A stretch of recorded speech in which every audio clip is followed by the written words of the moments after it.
What's up, everybody? What's up? We are live. We're alive. We're alive. We're alive. Oh, my gosh. Crazy. Where do we even start? I don't know, man. I don't know. First of all, Wayne Pate, thanks for being with us Yes. tonight. Pleasure to be here. Yeah. Bring this mic way up to you. You got to eat these things. We've tried it everywhere. Yeah. Yeah, there you Way go. better. Yeah, Way yeah. better. Thanks for being with us, dude. Absolutely. It's a pleasure to be here. Well, Sure. somebody that was on kind of a little bit of the front lines. Yeah. Kind of.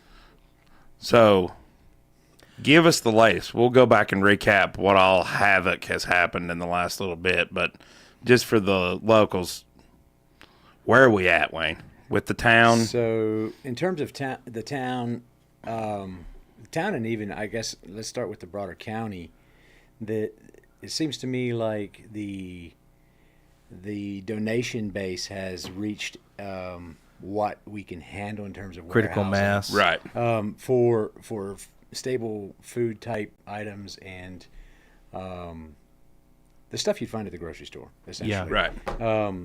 And a lot of our focus is now being turned toward warm weather or cold weather things. Right. Sweaters, jackets, boots, blankets, all of that stuff. So if there is somebody out there that is asking how they can help, that's going to go a long way. We still have a lot of people in the northern part of the county that do not have power and will not have power potentially up until into December. So Yeah. that's going to be a very cold fall and winter for a lot of people. And so safe heating for families or elderly individuals, Right. outside of like the propane O2 producing or carbon monoxide CO2. Right. producing type of methods is something that's in high demand right now for the donation base. As far as the town's concerned, we're screwed. Yeah. As far as infrastructure. Yeah. Infrastructure, we have taken a tremendous hit. We're at day 11 now, Yeah. and we've got about 20% of our people are on our water supply now, with a boil notice that's indefinite, into as long as it takes to get consistent water and water that we can test and consistently deliver to the end user. So is that why there's a boil of water? No, is there a concrete environmental reason for that, or it's just out of precaution? We have no way of verifying that there's not breaks in different places, small breaks in different places. We have really no way of checking that the water that's getting there is 100% ready to be to be used in a potable or type of environment. Right. So don't drink it, boil it, use it. It's been filtered, Yeah. but use it. There's no guarantee between when it leaves the filtering process to where it gets to to somebody's where it house actually that gets it's to somebody's house. Right. And that's even taking into consideration the fact that a lot of these lines have been sitting there for 10 days now without water running through them with any kind of regularity. So it may have been sitting empty. You might have a mildew problem. You might have stuff in your line. So boil it. Use it for flushing. Boil it. Yeah. But there's a compound problem. Water in, water out. Mm-hmm. So water and sewer go together. Sure. Like right and left hands. Right. So if you're going to turn water on, you have to bring the sewer capacity up. And frankly, our sewer infrastructure is in much worse shape than the water is. And so early estimates were that we have about 40% of a wastewater treatment plant left. It's looking like I spoke with the engineers today. They say if we have 10 processes in that wastewater or sewer treatment plant, only one of them are working. So that means, and they're all codependent on each other. So that means that the entire thing is gone. Can we potentially use some of the existing foundations and buildings and tanks?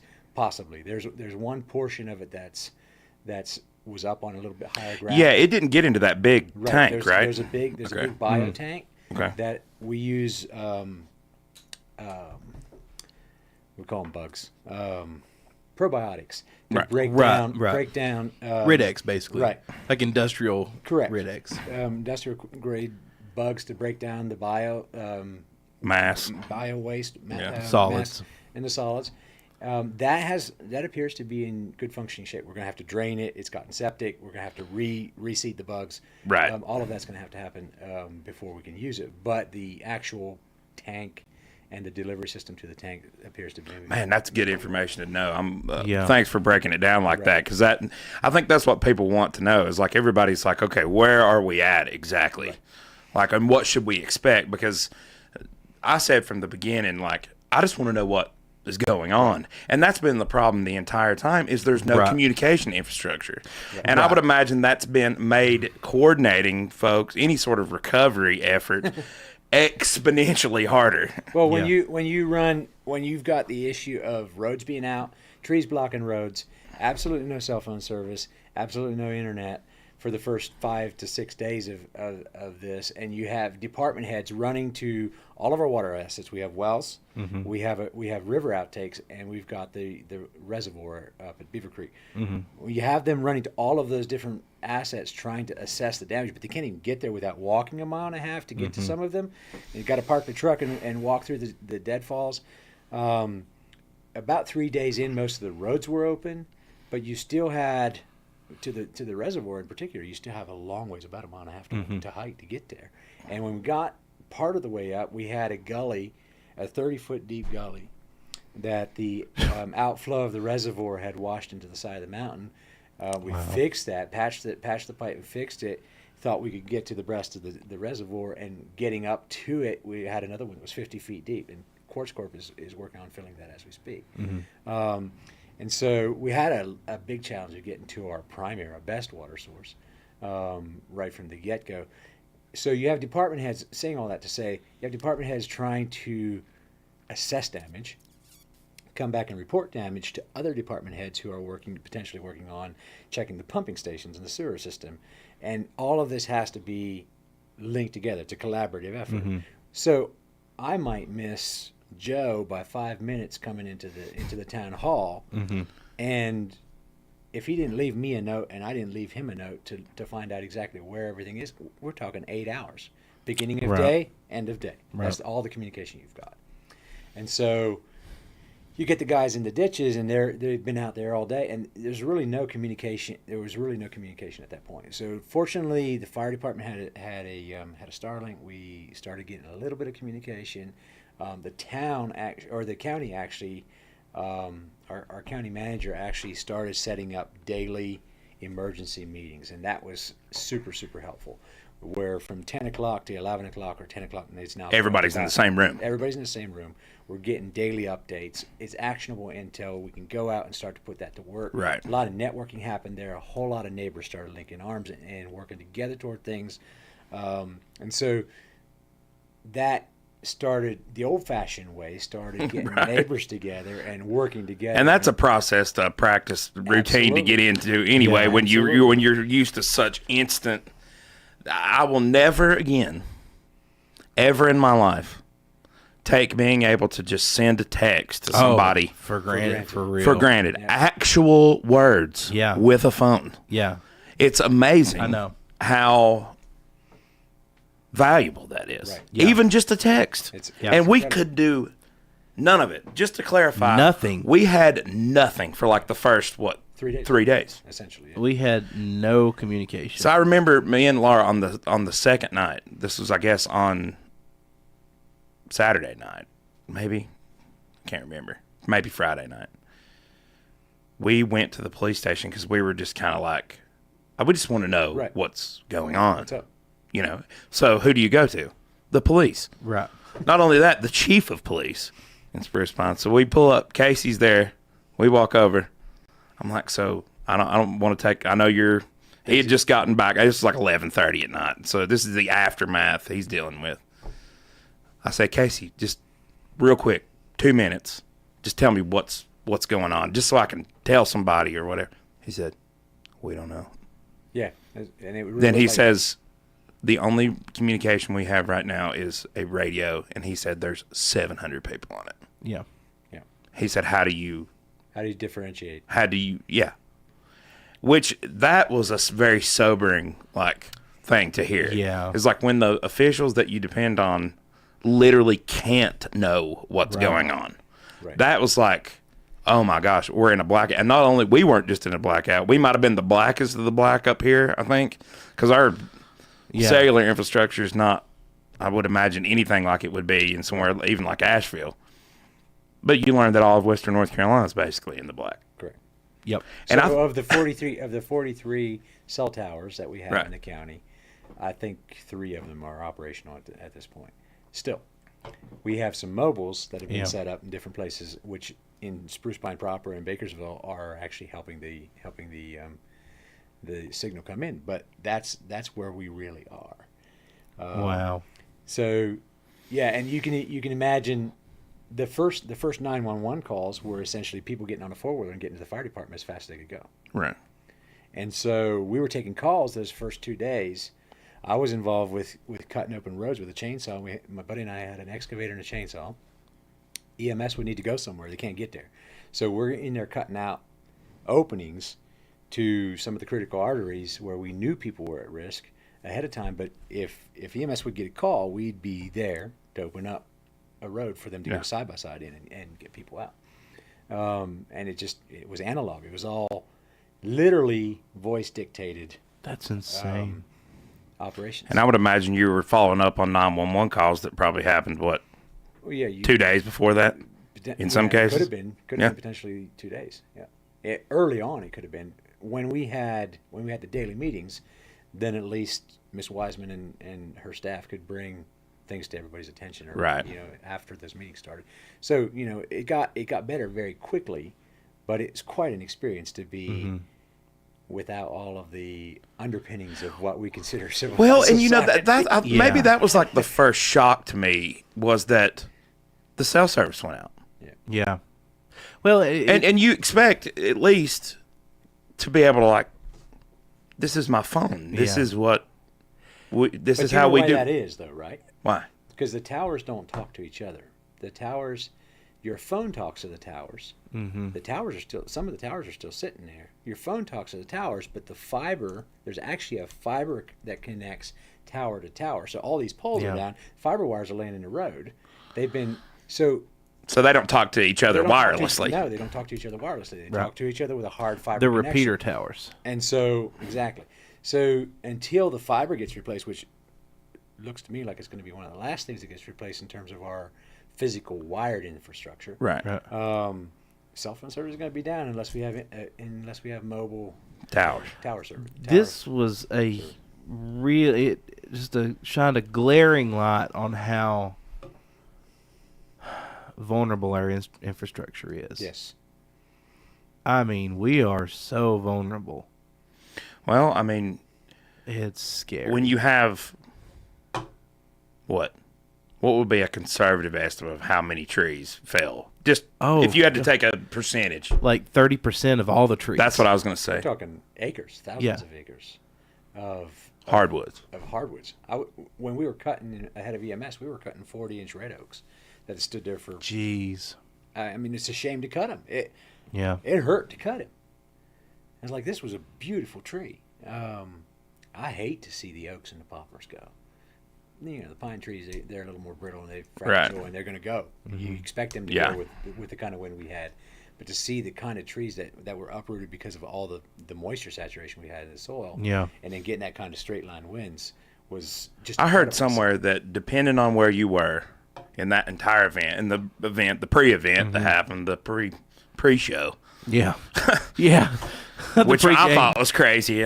But that was when it started to set into me, and that's when I started to tell you things like, this will change the whole ecology of that river. Yeah. And it did.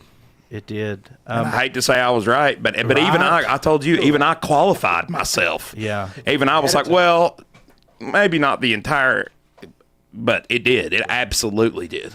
Before we go any further, let's back up a little bit. Wayne, introduce yourself to the viewers. Yeah. And tell them, who you are, what you do here, and everything. So pull that mic right up to you. So I'm Wayne Pate. I'm with the Spruce Pine Town Council.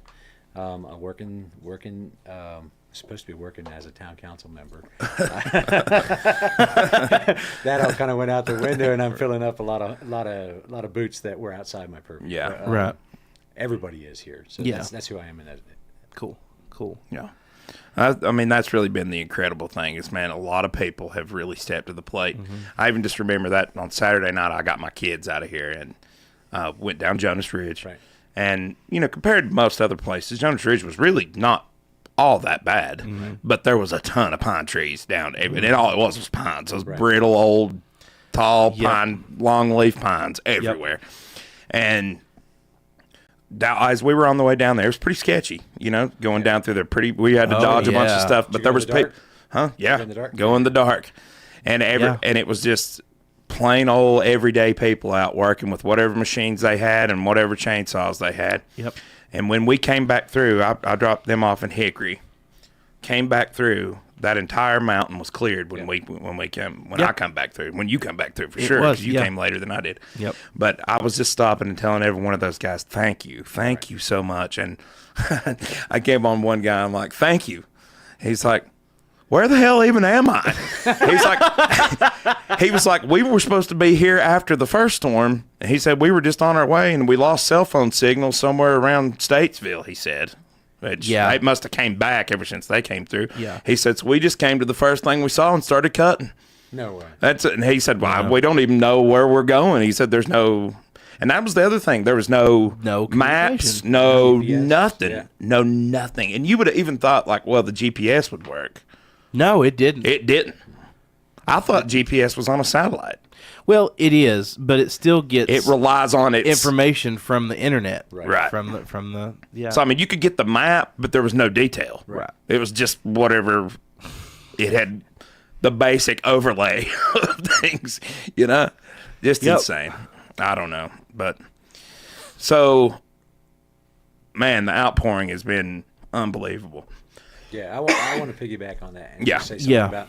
I've been here 16 years in this community, and I have never been more proud to be part of a community. Absolutely, man. The amount of, we got a little bit of a north and south thing going on in this county. Mm-hmm. The amount of collaboration after that second meeting we had at the fire hall, everybody just basically said, "Look, we're going to work together. We're going to make this problem go away." Yeah. There's been so much collaboration, and I'm hoping that sets the tone for us going forward as neighbors. We've been forced for just about 2 weeks. How long does it take to make a habit? 14 days or something? 14 days, yeah. I think it's 2 weeks. Yeah. Well, we got a lot more than that, unfortunately. Maybe we'll get to the point where it's a habit of actually Right. picking up the phone and calling people and Right. talking to them and negotiating our way through Right. things as humans rather than just assuming. Yeah. Yeah. And so that's been super, super heartening for me, watching all my neighbors. I had a lot of acquaintances who've now become Close friends. actionable, doing friends. So, when you get in the trenches with people, they got your back. You've got theirs. That friendship level kind of goes to a different level, and so That's been amazing. It's been pretty incredible to be part of that. Absolutely. And I think we've all felt that. Yeah. It's like we were talking about. I have such more value on friendships now. Oh, yeah, for real. And sadly, it's sad that it takes something like this, when this doesn't work and you don't always have this in your face, to really make those and get together with people. Yeah. God, the dust, man, has killed me today. I know. Well, everyone's allergies are killing us because we have no air conditioning. Yeah. Well, you run down Spruce Pine Lower Street right now. It looks like Baghdad when you drive. It does. Clouds of dust. Clouds of dust. I mean, in every way, it looks like Baghdad. Yeah. We just need some, well, no, we don't even need the military vehicles. They're We've there got too. the Yeah, we're there. We're good. It's Baghdad. We've not seen an Abrams tank yet. Not We've seen yet, just not about yet. everything. But I've seen everything else though, Right. and I will say this: I've never seen as many helicopters in my entire life. okay, all right. I'm going to piggyback off that for a minute. Okay. This weekend, I have never seen as many ATVs in my entire life. True. Oh my God! I had no idea that many people owned side by sides. Oh, I think they brought them here for. I Right. think every person in the United States that owns a side by side brought it here over the weekend. Now they're gone now. Yeah. I've noticed that. Gone, but there's a bunch of them that are gone. Thank God. Because, man, Some people, I think, we're just coming here maybe to ride their. I think so. those. I really think that was the I believe case. we have the police reports to substantiate. Really? Yeah, I'd say Daggone. so. I believe we do. I'd say so. Well, that's the thing. It's like I understand people want to look. I really do. I get it. I wanted to look. Mm-hmm. But think about this.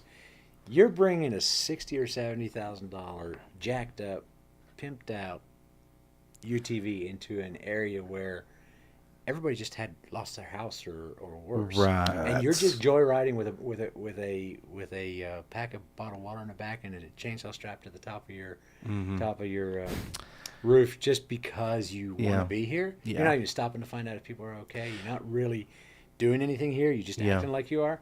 That's bad taste. There was a lot That's of that. bad There was a taste. lot of. You're absolutely right. That is incredibly bad taste, and there was a lot of that.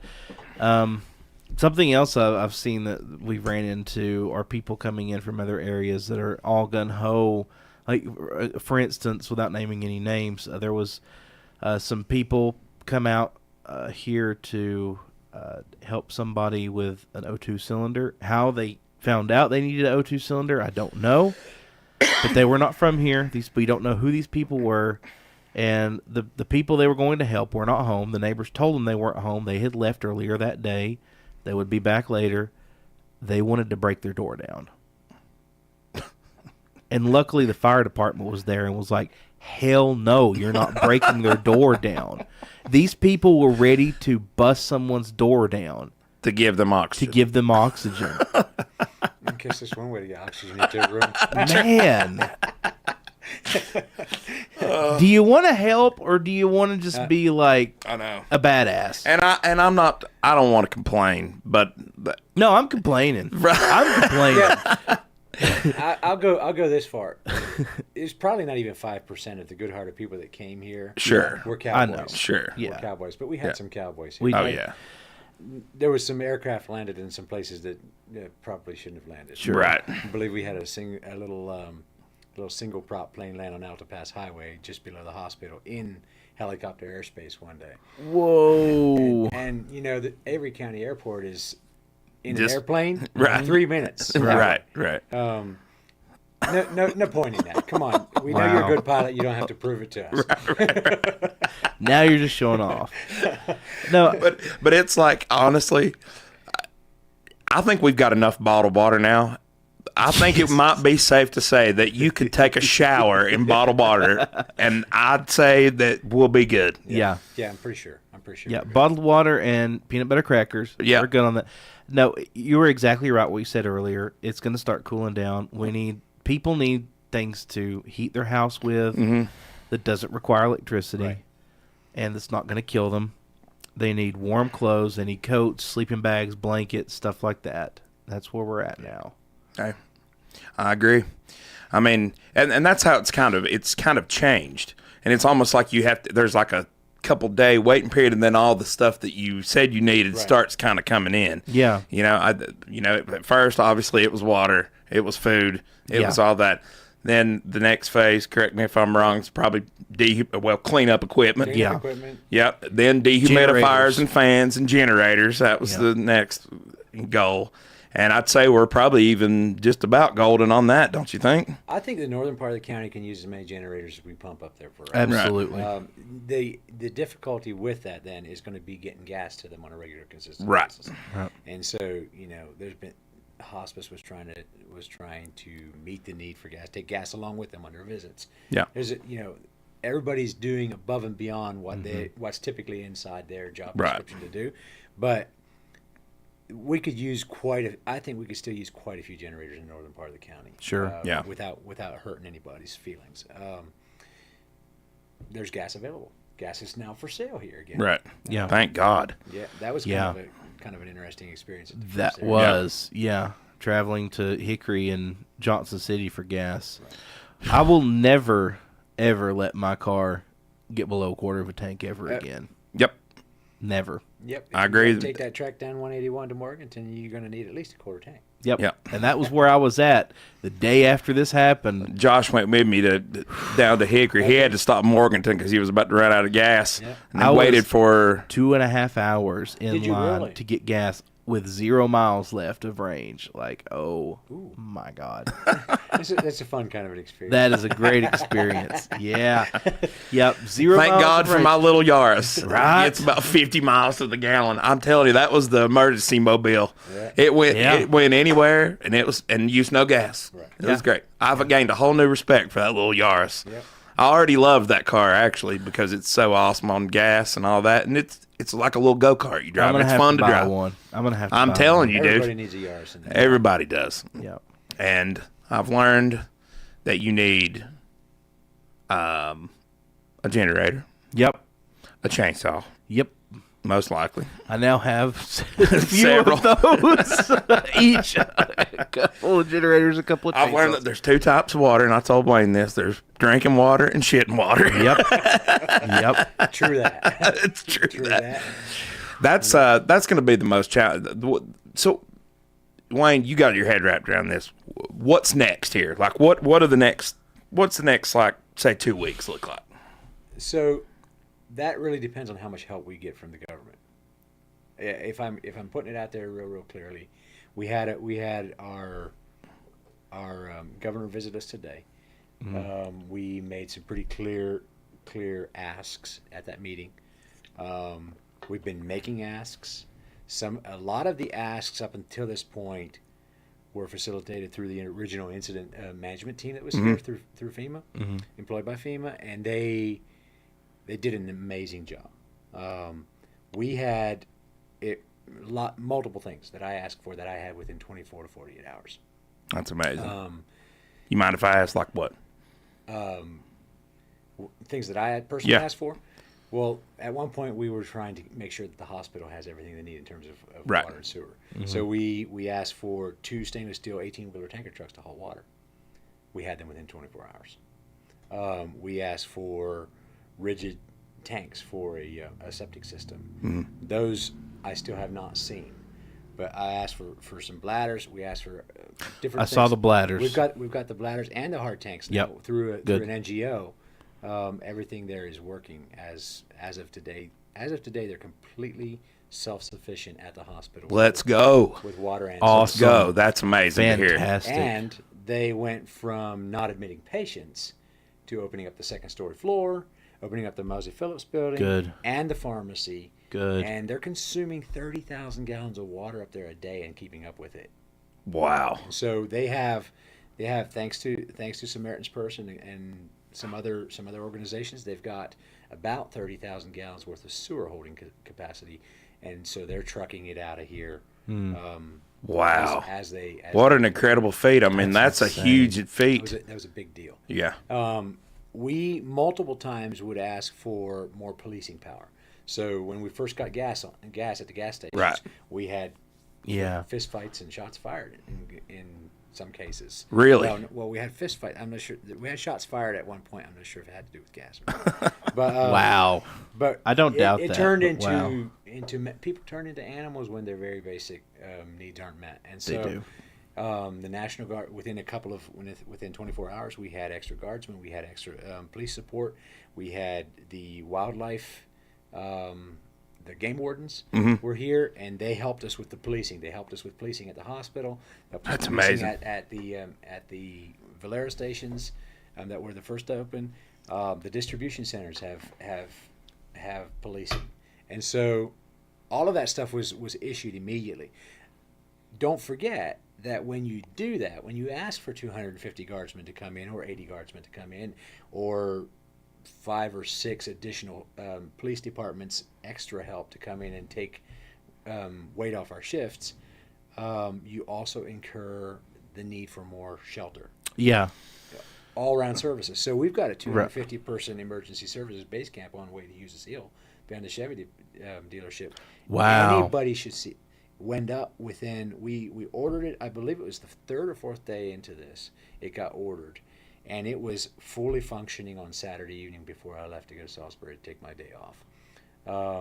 Showers, internet, Jeez. 3 hot meals, laundry services, and bunks for up to 250 emergency services personnel. It was Wow. incredible how quickly that stuff happened. Contracts were signed in 24 hours. there were people here waiting to get the remaining components within 48 hours after the contracts were signed. Things went so from Wednesday to Saturday. We had in three days, maybe 4. We had the thing fully up and running. So that was all famous stuff. That was web EOC requests through the FEMA. Wow. FEMA pushing it up. We have currently we're working on some sewer things. We've had multiple engineering crews come in. So none of this can just happen at the drop of a hat. We have to have reporting on what exists. And early on, they came by here and said, "Well, you're screwed." The first set that came through here that were wastewater engineers said, "You're screwed. You've got 30 to 40% chance of recouping anything out of that wastewater treatment plant." And so we took that and we declared a state of emergency in the town, as well as I believe that the county did as well, to allow us to continue to apply for more and more bracketed levels of help. Yeah. We've had Army Corps of Engineers was here and did an actual physical assessment after the initial set. The initial set of engineers came from Greensboro, Army Corps, and again a FEMA request. We got a local response, a state response. After they were here, we put another request in, and we got Army Corps of Engineers, which was federal response, and they came through and assessed everything and said they'd get back to us. We've since moved faster than that and have asked for a temporary fix our wastewater situation. And so, what does that look like, Wayne? Like physically on the ground, what does that look like? Originally, we flirted with the idea of using holding tanks. A little bit more there. Of using holding tanks Yep. and trucking. But as you guys know, all 3 main arteries into this area were severely plugged with trucks in the 3rd and 4th and 5th. Oh, days. And so we backed away from that. At our current usage, we would have had to have 67 trucks, 67 normal septic pumping trucks running to Asheville or somewhere close there, out 19E, 24 hours a day, 7 days a week, just to keep up with our flow. So how much you told me how much wastewater does that plant treat? This is what blew my mind. That plant has the capability of, it was built for 2 million. We run average somewhere between 650 and 800,000. That's a lot. That's gallons a day. And so we are now we're backed off of that. So the 2 correctional institutions here locally got evacuated and sent to other correctional facilities. Okay, I was gonna ask you that question. So our and the school system is no longer operating on our systems, and we also evacuated 1 assisted living facility. So we've taken quite a bit of burden off of it. So we're still probably running. We're guessing somewhere between 300,000 and 400,000 gallons a day. And so even at our conservative numbers, that's a lot to process through holding tanks and trucking. Right. So we've kind of pivoted, and we are going toward portable wastewater treatment facilities. Mm-hmm. Basically, they're big. They look like a huge container. They come in, they fold out, and they've got micro components similar to what you would have in a fixed location, right. Like portable thickeners and stuff. Yeah. But you're still hauling out solids at that point, You're still right? hauling out solids. Right. Yes. You're processing the liquids out and putting them back in the river, clean, right, ready to go, and you're hauling off the solids. And so it's looking like we either need a very large one down at the wastewater treatment facility, or multiples along the river through town to actually be able to catch up. So where we currently are, we put in a web EOC request for another engineer to specify the needs for the mobile units. Somebody who has experience with mobile units, and also has the experience in procurement for those mobile units. So when we have that, we should if that's gone through, I believe that's gone through this afternoon, and it has been approved. If that goes through, we should see somebody tomorrow or the day after, and then we'll start working toward procurement. So right now, I hate to ask this question. Right now, where's it going? Shit flows downstream. Yeah.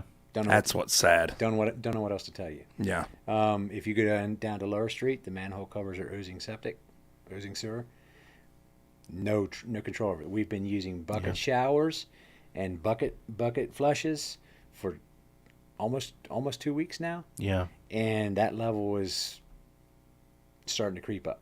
And so it's urgent. We need to have a solution now. Yeah. And so that's what we're working on as we speak. So how quick could you get something like that set up? Well, if you talk to my engineers, we have three different engineering firms that are on call for the town. Our larger one is Withers Ravenel, and they're here now with a physical presence, and their response to this was 6 to 8 weeks with plenty of acts of God. It would be an act of God to have it within 6 to 8 weeks. We're hoping that if we get a federal response, that it can be sooner than that. Mm-hmm. But so it becomes kind of a game of who's the fool, the person who turns the water on or the person who puts the sewer in the creek. Right. You turn the water on, people are going to use it. Right. There's no way to keep that from happening. Right. And they should have the right to use that. Sure. And so we're trying to get the water all back. People need water. People need potable water. Mm-hmm. People need to be able to flush. People need to be able to shower.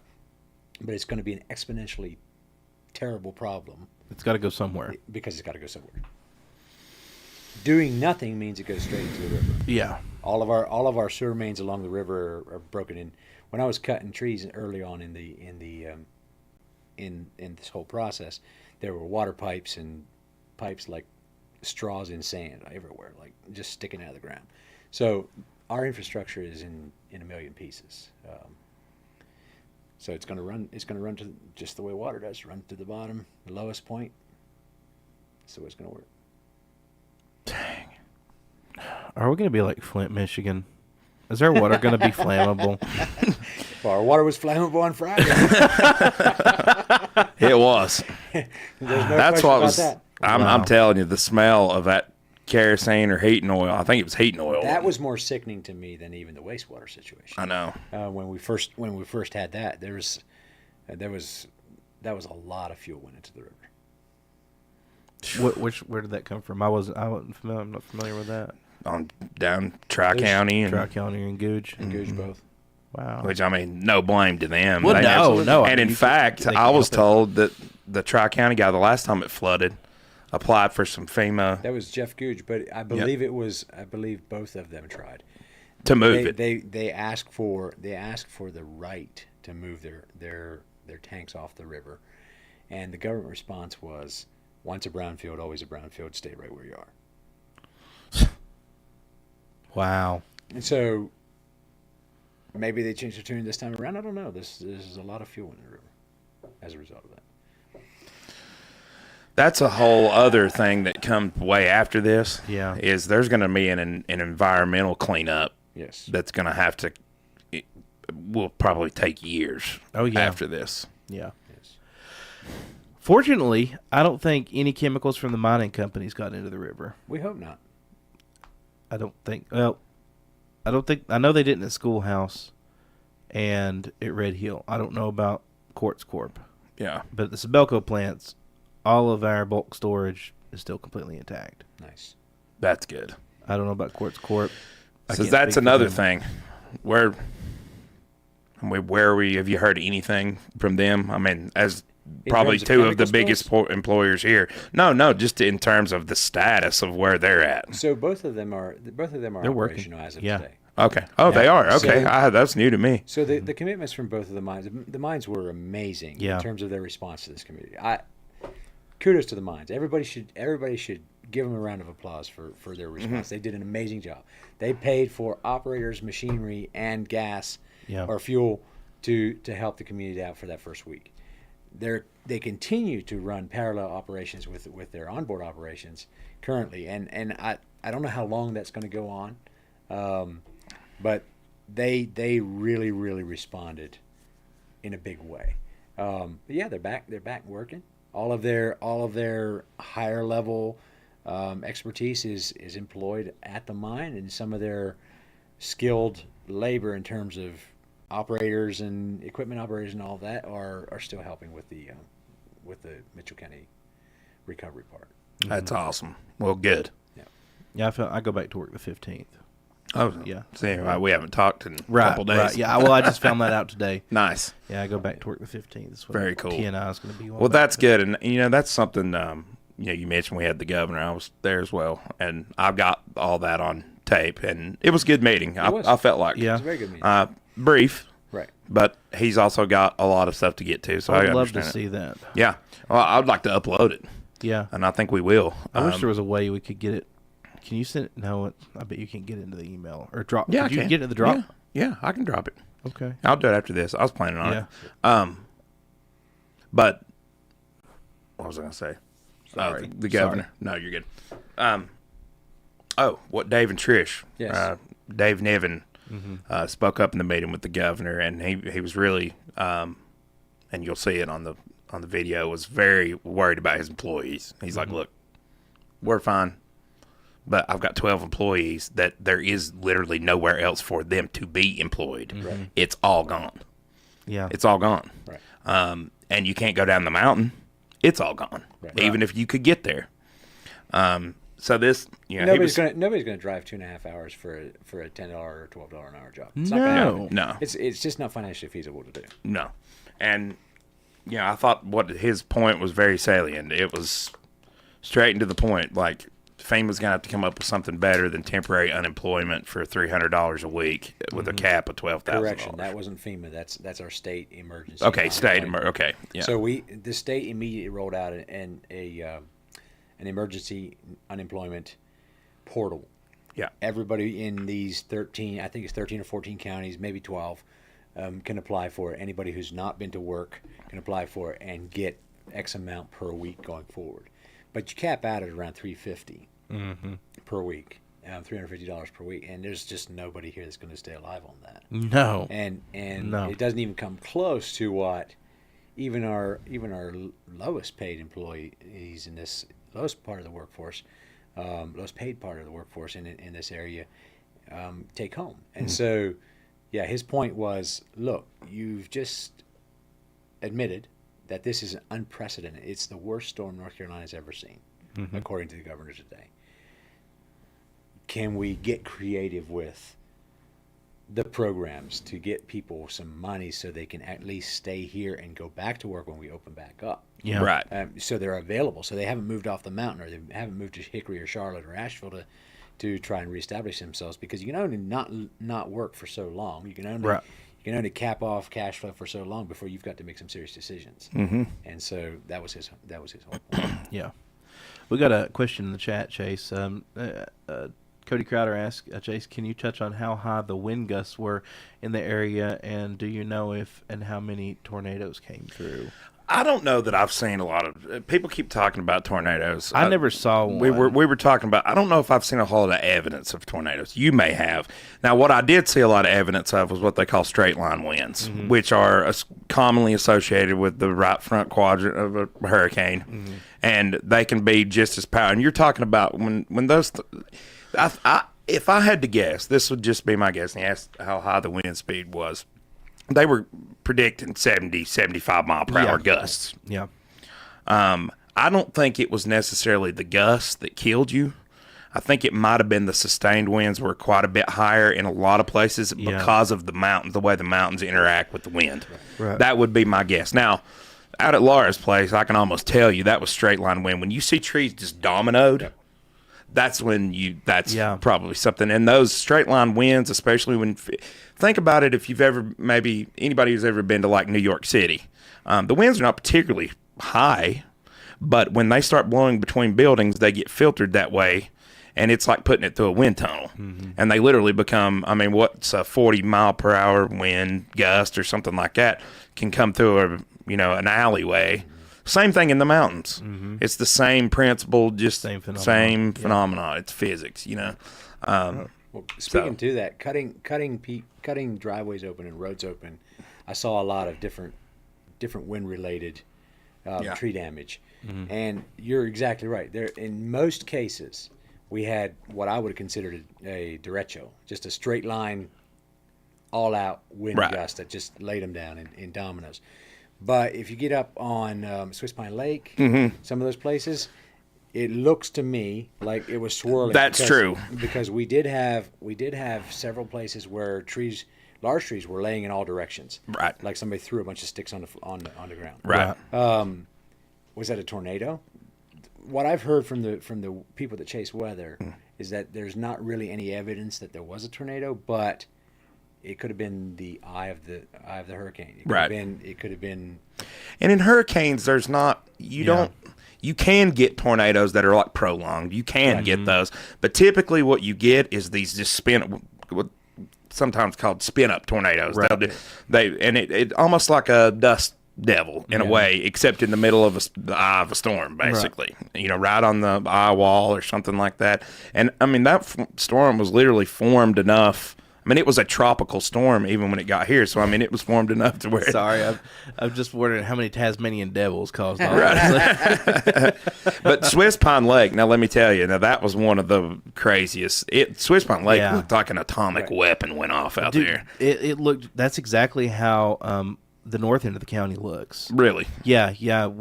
Going to and from Johnson City, I had my grandparents this weekend, and I kept them in a hotel room in Johnson City, and they live in Bakersville, so we were going back and forth over the mountain. Over the Iron Mountain, and I mean that's exactly what it looks like. It looks like an atomic bomb went off. The trees on the entire ridge line, I mean, just look like broke toothpicks scattered about. Yeah. It's wild. The tops of Pisgah National Forest are decimated. I've got a client at the very top of Iron Mountain. He sent me a before and after picture, and he barely has any trees. Yeah, it's awful. Gone. They're gone. It's just not there. I haven't been over that direction yet. That's crazy. Wow.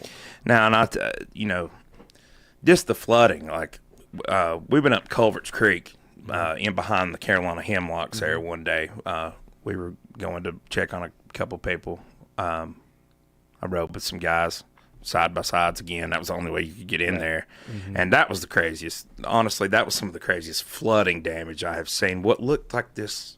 And when you went back, those all things drained out really quick. Right. And so literally when we were there, this was 3 days after, 4 days after, it looked like just the picturesque little brook trout fishing spot. But it literally had taken the roads.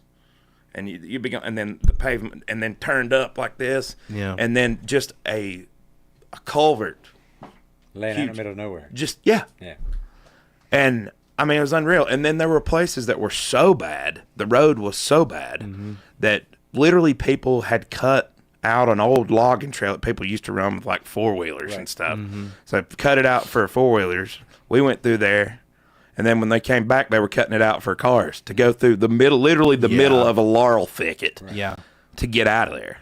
I mean, that was insane. The railroad at Loafer's Glory is in the river. Oh, really? Yeah, it's literally in the river. I was told that there were some places where they're like, well, I don't know where you're going to put a railroad track anymore. They said that section of railroad they're not going to rebuild. So what have you heard from from CSX? I've heard almost nothing from CSX. Per usual. I will tell you. Yeah, per usual, exactly. Incommunicado as usual.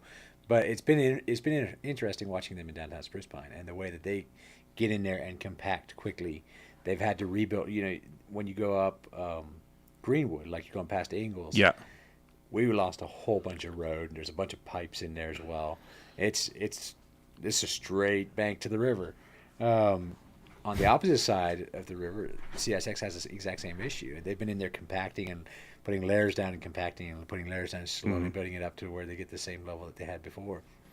Fascinating to watch. I would hope that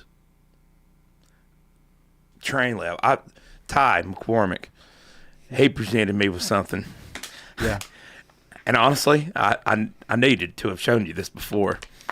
He was proposing a seawall with the railroad to come down. And then he had it drawn in to where you could have additional parking. It's not a bad idea. Dude, the collaboration with the railroad in this town would be amazing if there was collaboration. Right. You would think after something like this that CSX would reach out, or at least you've heard nothing. I've heard nothing. So I didn't really expect to hear anything either. Right. But I've heard nothing. That doesn't. Since the local representation for CSX has moved out of the area, and a lot of your larger managers are no longer on the ground here, and the administrative duties are somewhere in Florida or somewhere up north. We don't get a whole lot of actual collaboration. Right. As you all know. Well, at least we got a view of the river now. We do. we do. We absolutely do. And I hate to tell you, but now you don't have any choice but to be Team Newbridge. I know. Not that I true. relish the old one getting destroyed, because I true. don't. That's true. But Yeah, that was emotional to see. it was. It was. I mean, it literally was like a fixture of the town. Yeah. I mean, it literally was. It was. I just cannot believe the photos. I tell you, that's. I can't believe the water crested that high. If anybody hasn't looked at the photo, there's plenty of people that have posted before, and then when the water was there, and you get a scope of what kind of water you were dealing with. Mm-hmm. And that's what I knew it was going to be bad when you go down there and it's flooding. And they're forecasting 20 more inches of rain. I know. Well, that was the whole point of our podcast before the storm. We were like, people, this is gonna be bad. Right. Yeah. And even I thought that night, I was like, maybe we oversold it a little bit. I thought maybe we oversold it. I hate that we were right. That was. I don't know. But back to the response. I'm telling you, I've seen Yeah. plenty of Amish Mennonites. Yeah, dude. And they're doing an amazing job. They are doing a Yeah. phenomenal job. And what is so funny and so sweet is they don't just bring them in. Right. It's the women, the children. You're out there and you see them all going. There's kids of every age, and then you see the little 2-year-old carrying a pack of ramen or something, and that's what they do. And God bless those people. I mean, if it hasn't been, I mean, the Baptist Association has done an amazing It's job. been incredible job. Yeah. I think the Methodist men They've have done done a a great job lot. as well. Yes. And then you have, those are the main three, religious, organizations that I think have made a huge impact. And obviously the Cajun Navy came Yep. from Katrina. I mean, so how did all that, give us the behind the scenes of how all that materialized and how all this like NGO stuff, how did it come? I can give you the behind the scenes thing for the largest NGO that's here, which is PCCR, Plain Compassion Crisis Response, had to do with PCCR works with an elite group of search and rescue and crisis response trainers called Kazakh, and one of our local friends and relatives here has a son who's in that training program. It's a 4-year college. And who is program. that? Because they need credit. What's that? Who's that local person? That's Patrick. Yeah. Patrick Slabaugh. Yeah. And so he's in the college program. He just got deployed. He had just gotten deployed to Uganda, and they train international crisis response specifically to do with search and rescue. They helicopter people in. They put people into Ukraine under fire. They wear full military gear. They have full military command ops centers. They have guys that are incredibly talented at what they do, but they won't pick up a gun. So they're there specifically to help people. And so they're trained like the military. They look like the military. They've got, steel plate vests and BDUs, and they're running. They got water on them. They got all tourniquets, the whole 9 yards, and they work like an elite group of search and rescue people. And so they were here the day after the storm hit. Kazakh deployed, got a team here the day after the storm hit. They set up a command center, an ops center on Grassy Creek, and on the tail of that, PCCR said, okay, if you're there managing this, we have confidence in you guys. We're going to send you a tractor trailer load of aid a day. And so from day 2, we had a tractor trailer load of aid coming into the county a day. And that started getting unloaded in wherever they could get unloaded for a little while. And eventually there was a bit of a, shall we say, a comfortable and actionable relationship between local government, FEMA, and the NGOs. And that was largely due to the way the NGOs handled themselves coming to the table. That's awesome. I know this is different. Our area is different from a lot of areas in that sense. Right. But the NGOs here were very respectful. Everything that PCCR does is documented. Every labor hour, every donation, everything is documented. When they're done, they turn that over to FEMA so that the county gets a credit on every single volunteer hour that's been done. So post this whole thing, there's a value for every gallon of gas that was spent, every chainsaw that was on deck, every every UTV that was used, every op that was run, and every labor hour that was donated, to where, as a donation, we now get twice the value. We get the immediate value in the donated effort, and then we get a credit from FEMA's coffers as to the county in PA funds. That's absolutely incredible. Wow. And so, aid agencies who document their movements because they have an ops center and because they know where their people are and they know who signed up for volunteers those days are a huge benefit to everything FEMA's trying to do here. And so when FEMA saw that and when our local government saw that, we worked with them symbiotically. And it worked out very, very well. In my opinion, it worked out incredibly well. I don't think there could have been a better outcome, personally. That's amazing. And that's true for the Baptist men and the Baptists on a Mission. That's true for the Methodist men, which collaborated heavily with the Baptist men, and the entire PCCR group. It's incredible how organizations like that work, and thank God for them. It's like, you never. Obviously never been through anything like this. No. So, I would imagine this is what, hurricane recovery looks like. Right. Well, it is under normal circumstances, but this was engineered by the government, so BlackRock could buy Sibelco's lithium mines in a land grab. Right. That's what I've heard. Sibelco doesn't have any lithium mines. No, there's no lithium here. Yeah. No. I know. I test what comes out of the ground. There's no lithium in it. Yeah. I told my wife that the other day. I said, honey, as far as I know, there's absolutely no lithium in these mines or in this water. No. I mean, if there were, everybody here would be way more chill. Yeah. If it was in our water. And to mention more wealthy. Yeah. Well, and that kind of stuff honestly irritates me. Oh my God. It irritates because what it does is bad. it makes it a political and conspiracy theory thing when there's really real hurt and real loss and real tragedy going on here. And that just pisses me off, quite frankly. Yeah. And look, we've got the ability to control some local weather. We can. Dubai does it. They've overdone it before, actually. Yeah. You can see clouds see locally. clouds, You can definitely do that. But to assert that we would have any Technology control over hurricane. weather at large like that, especially a 500-mile wide hurricane. It was 800 miles. Yeah. However, 800-mile wide. right. That's a pretty big beast. That's insane. And asserting any control over that is absurd and, well, a stretch. But It just doesn't to even begin to put that in perspective. Katrina was 500 miles. Right. Katrina was 500 miles, and this storm. No, I was told point blank by a FEMA operative that he was at FEMA, he was at Ian.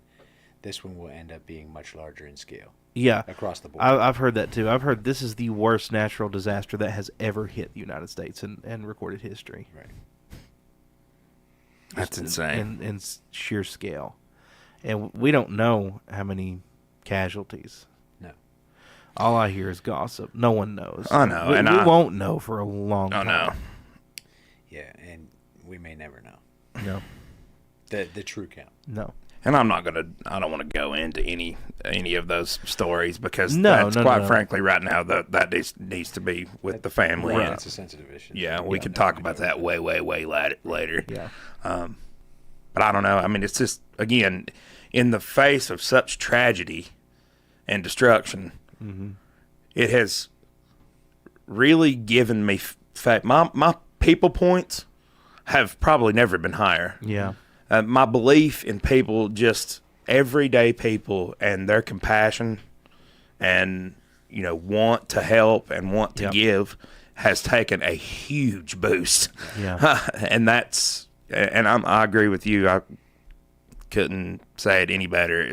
Let's hope this continues and we make a habit of being neighbors and friends with one another. Yes. So, Wayne, if people still need help and help moving forward, let's say because there's people out there, and maybe in the coming days I can watch some of this, but or if you know somebody that may be in this that have weathered this out for 2 weeks now, they've been without power, but they're staring down another month to 2 months before power is restored. What does a person in that situation need to be looking at and doing? So first of all, don't go hungry. Right. There's enough of food here For to sure. feed the entire county for I would calculate at least 3 weeks. Yeah. So there's plenty to go around. Mm-hmm. Go to a pod or a point of distribution. They're commonly referred to as pods. There's a lot of Mm-hmm. acronyms when the government's involved. Go to a pod. Tell them what you need. They're organized. They've been very well cataloged. They've been very well inventoried. They've been very well organized. The National Guard has helped. Some of our local coordinators do a great job with that. Mm-hmm. You can roll up and say, I need cat food, and I need Boyardee, and I need Vienna sausages, and I need anything that's shelf stable. Essentially, you can get at any one of these points of distribution.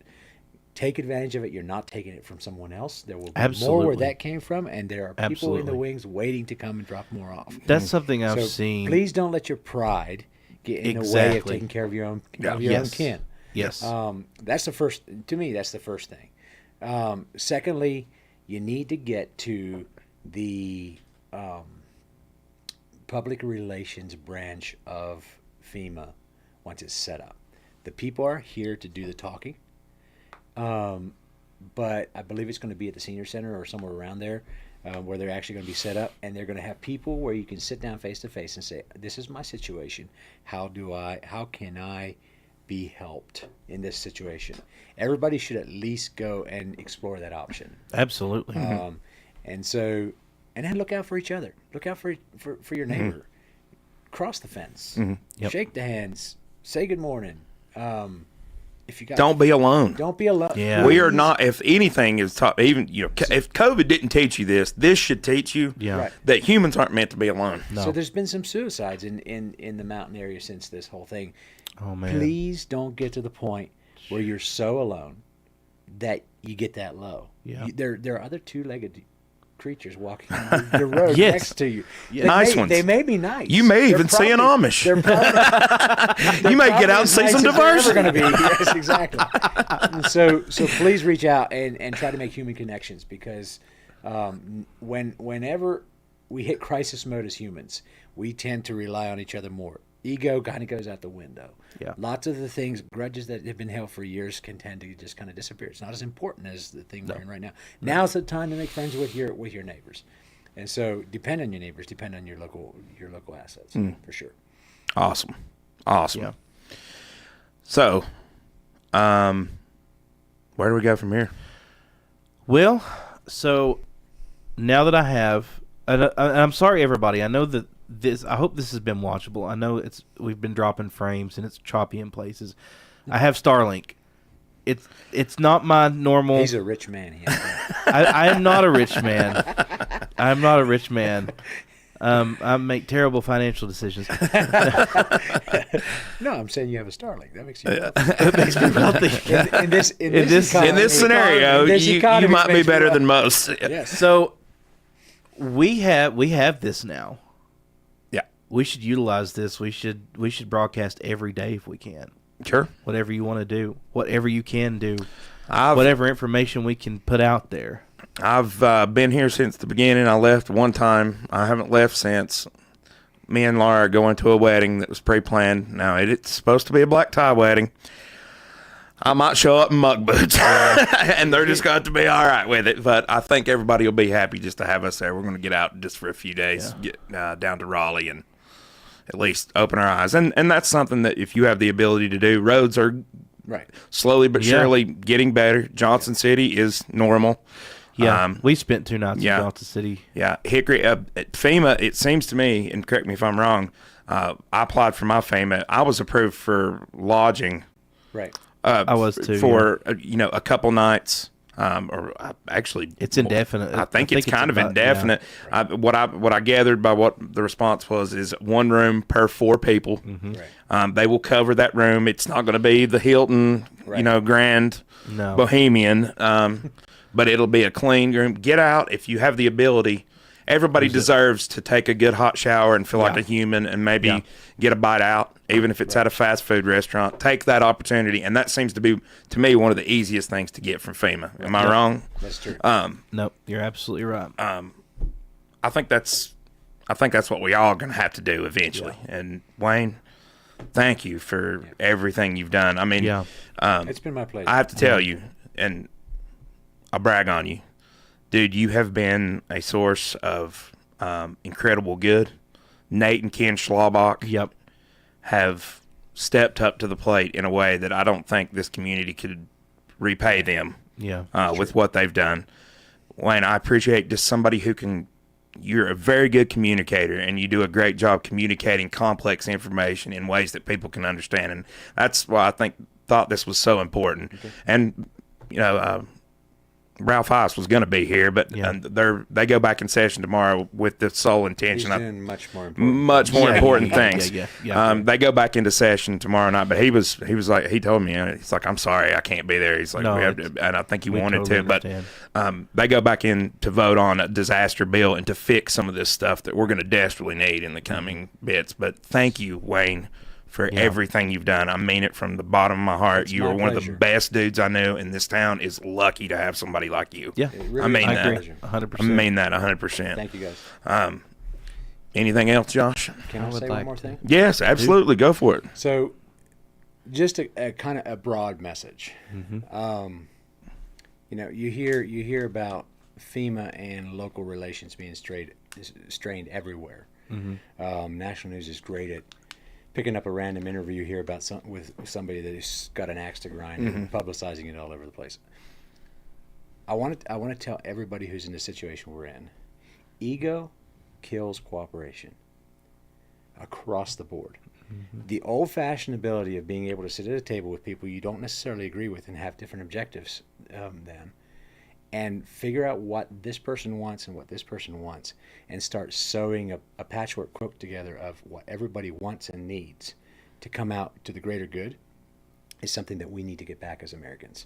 And so Amen. I want to say, people talk about the mountains being backward.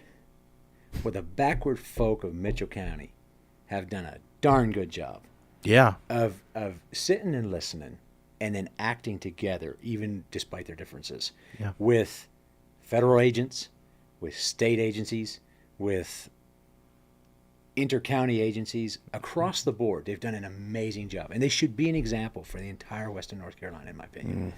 So, to the pilots that are flying in and feel like cowboys, drop the ego.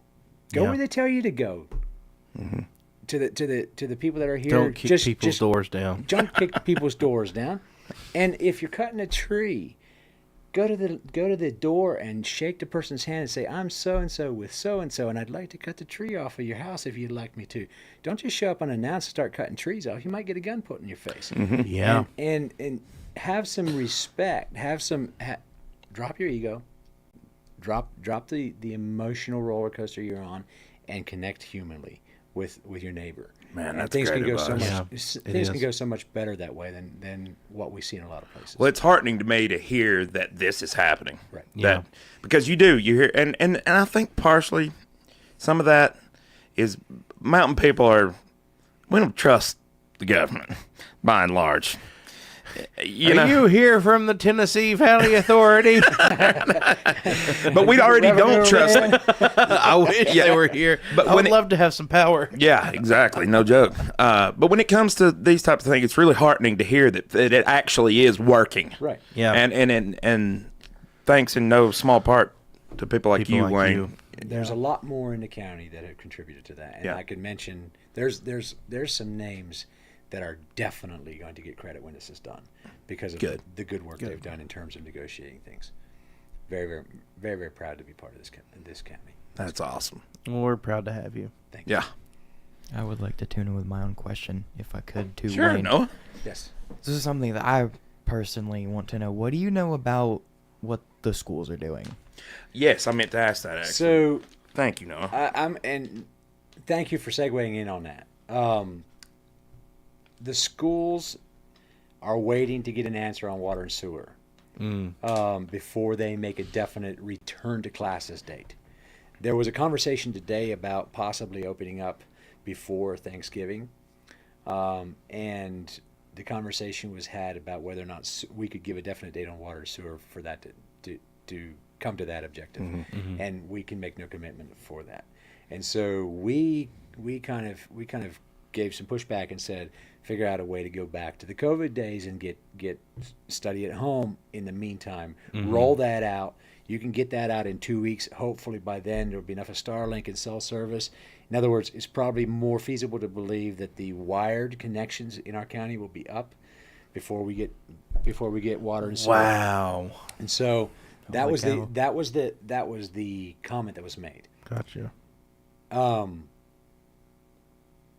At the last meeting I was in today, the idea that we could get 2,500 Starlinks in here for each individual home, so that each student would have a Starlink at their home, as well as boosting communication across our county in exponential ways. Oh God, yeah. If we could get that message out to Elon, that every family here should have a Starlink so that the kids could study from home. Yep. We would be way ahead that way. So I'm just going to put that all out there. But as far as the school, You hear that, Elon? We'll He clip watches that. us. We'll clip that. Yeah, we will. And we will make Yeah. sure that gets onto Twitter. Yeah. Well, onto X. Excuse Onto me, X. Elon. Sorry, it's Well, we're screwed now. Thanks, Chase. clip that out. yeah. But man, But no, good question. Really The good reason question. I asked that is because today I received an email saying the community college, Right. the college itself would open Right. on the 21st. I heard that. I was like, I want more information on that. So Mainland Community College, to my knowledge, has no damage. That's good. And so they have opened up some of the classrooms as co-working space and connectivity. They are still on their fiber. They have Starlink for backup, but they're still on their fiber. They're completely operational at the Mitchell campus. So Awesome. It's conceivable that if they can get students to show up, that they can resume classes in a more accelerated period of time Right. than what our public school system can. I heard this from the college itself, not the early college. I've heard Yeah. nothing about that. Yeah. I guess they're under the Well, same. The early college is tied in with the public school system Yeah. as well. Right. Your announcement would come through the local school system. Okay. What's up, Rebecca? Rebecca's on here in the chat. Rebecca, that's an understatement. Yeah. What a crazy week. Yeah, what a crazy week. My God. That's like what I was talking before we went live. Like I'm exhausted and I feel like I've gotten next to nothing accomplished. Like I feel like the last 2 days have been. I feel like my wheels are not spinning. That maybe I'm beginning to gain some sort of traction towards a goal. Today was an interesting day. We had a substantially less traffic in town today. We did. We had Yeah. So, all of those numbers are being tracked. Right. But there's definitely something shifting in terms of the type of volunteers and the quality of volunteers that are showing up, and the type of aid and the quality of aid that's showing up, and how things Yeah. are getting done and rolled out. Some of the needs are definitely being met and going away. yeah. Well, that's Which is good. good- And which is maybe good some wheels are in motion that will stay in motion to where supplies are consistent. One other question I have: you heard anything from Ingalls? No, No. not heard anything from you. Man. Well, you saw that the Swananoa Right. I mean, they're was underwater. Yeah. yeah, It's going to be a while. yeah. I really hope I don't know that they'll rebuild there, but I hope they rebuild in Spruce Pine. I've heard that that's not the first time that's happened though. That wall has collapsed because of the underground stream. Really? Yes. It's all because that underground stream is So- what happened. Oh. They had a box culvert underneath the entire building on that corner. Is my understanding that emptied out. English Creek actually went underneath their Yep. building Mhm. and emptied out into the river. Well, when you get, I don't know what size it was. It may have been 4x4 or 3x3. When Right. you get that kind of volume of water, you get all kinds of undermining around it, Mm-hmm. and everything just kind of goes whoosh. And so Yeah. that's what brought on the And it collapse. got flooded Right. by the river. Right. Well, both, I guess. The creek. What's up, Teresa? Hello. Yeah, the church has full spectrum internet, which That's is awesome. great. So downtown, I think Really? anybody who was Fantastic. downtown, has full internet, which amazing. is phenomenal. Now, it was spotty at first when it first came on. I don't have electricity at my house yet. You still don't have electricity. I'm right there in Hazel. My next door neighbor's got it, but I don't have electricity.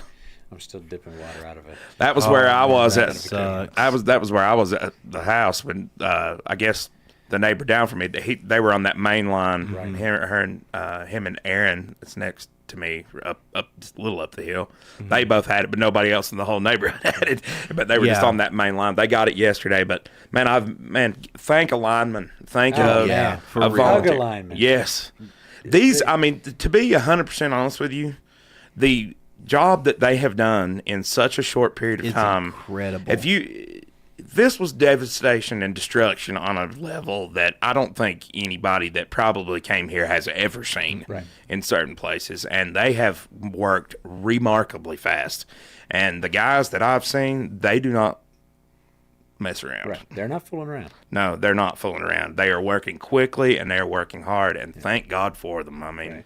it couldn't be better. Monty says, Wayne, eat that microphone. She said you can't hear Hello, you. Monty. Long term, what are you thinking for all road and bridge construction? Years? So the good news is that the state DOT, the head of DOT, was here today with the governor. Good. He could see it firsthand. Good. And so the governor's words were, we want to build back, but we want to build back to be able to withstand a like storm. Mhm. So things are expensive anyway in the county to build, in the mountains to build. We want to embrace that expense plus over-engineer. And so the budgets that need to be passed for this are going to be substantially higher than what would normally be in the Right. flatland.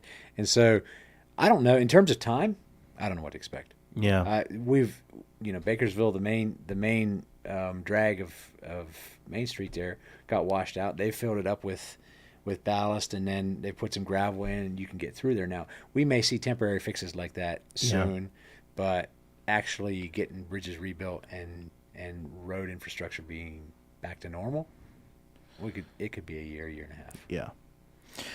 They do work remarkably quick. I will give They them do. credit. You give them a week, they can make a lot of progress in a week. I mean, in 2 weeks, you've seen. I mean, now definitely there's places where that hasn't been touched, and I've drove a couple of those places today. But man, some of the damage just to the main roads was incredible, and the vast majority of those have been fixed. Right. And I think they are doing their best to prioritize some of that stuff too, from what I can tell, Right. where people can get in that can't get to their houses can Yeah. get there, Right. and that's important. Or main thoroughfares, trying to get people at least access to aid. The first objective was to be able to get trucks in. Yeah. You can't have, and that was part of the ranking issue. We ranked, in terms of FEMA's ranking, we ranked as one of the darkest spots on the map during the storm, Spruce Pine and Bakersville, Mitchell County. And one of those ranking criteria was how easy is it to get aid to them. And so, for quite a few days there, we couldn't get anything in here without a police escort. Yeah. So that's a big piece of it. Yeah. What are they doing with those giant military planes that I keep? I mean, I obviously understand military helicopters, things of that nature. Big Chinook. I saw a Black Hawk helicopter literally refueling a giant, like C-130 or whatever those are, those big cargo planes, literally refueling that thing midair out Yeah. when I was out. And where are they landing? Like, Yeah, what are they doing? Is that just reconnaissance stuff? I don't know what the C-130s are doing. I know most of the choppers have been bringing in specific things.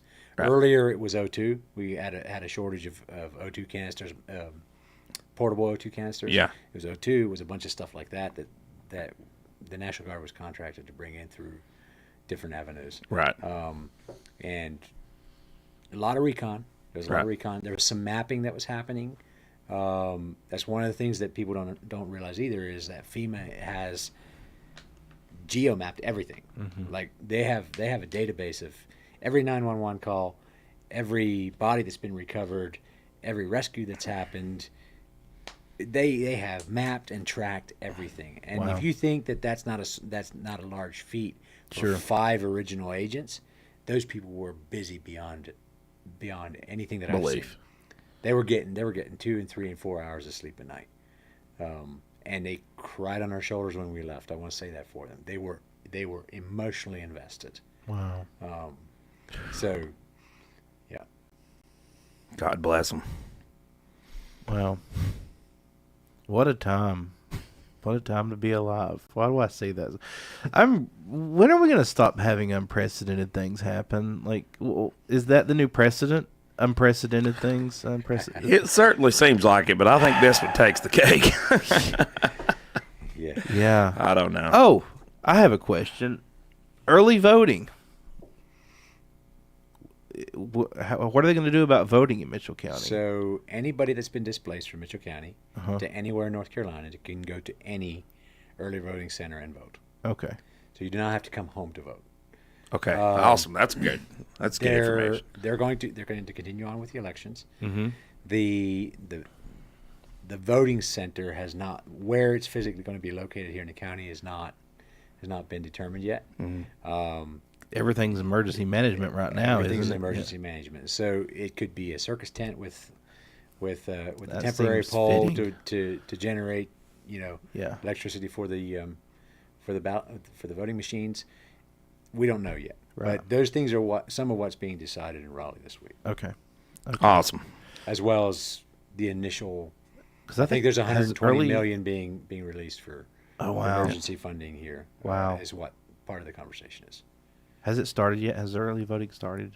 I feel like it has, but maybe. I not. think it did. Yeah, I believe so. I don't know. I haven't voted yet, so I don't know. I haven't voted either. No, I just got this going today, so Right. like, yeah, I still don't know really what's going on in the world. I almost kind of- don't know what day it is. I know. They've Well, all I'm run sure. together. I'm They've all sure. run together. Yeah, honestly, that is the truth. All of it ran ha- together. it And has. sometime late last week, I kind of put my head above water, and it's like, okay, what day is it? I can't believe we're on day 11 Yeah. of this. Yeah, It's it crazy. seems it. That's what I was trying earlier. I got confused. I was like, wait a minute, did this happen last week or the week before? I can't. I know Everybody's just lost, and everybody's tired. they are. Absolutely. Speaking of being tired, let's wrap it up so Wayne can get out of here. Yeah, He's got a you- family. Thank you. Yeah. Sorry about that. No, it's good. No, It's good. Thanks for being I here. gotta go man. turn the lights on. I hear you. Thanks for being here. Yeah, it's a pleasure. Really, it is. Well, this has Thanks been for having me. awesome, and there'll be more of it, and there's Yeah. a lot of road ahead, but we're going to get there. We will. We will. We're going to rebuild. All right, everybody. Please like, share, and subscribe. Share this out. There's some really good information in this, so share it out. Again, sorry the video's choppy. I'm doing the best I can with what I got here, but please give us a like, subscribe to the channel if you haven't already, and there will be more uploads this week, maybe more live streams. We'll try to stream as much as we can and give out as much information as we can. So, love you all. Until next time, stay safe out there. Peace out.